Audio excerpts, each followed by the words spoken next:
My YouTube channel. So if you're not subscribed, try and subscribe to my YouTube channel so that you can receive my latest updated videos.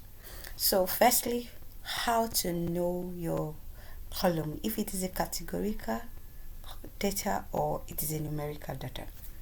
Now let's go.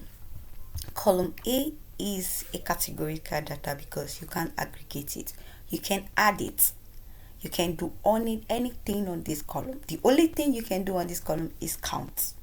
That is a categorical data. So we have column A is a categorical data, column B is a categorical data, column C we have not separated it, but I'll do that very soon.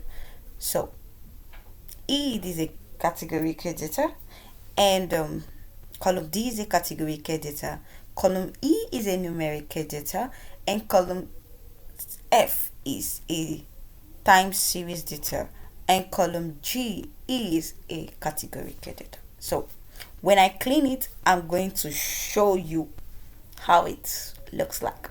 Thank you, stay tuned, and don't forget to subscribe to my YouTube channel.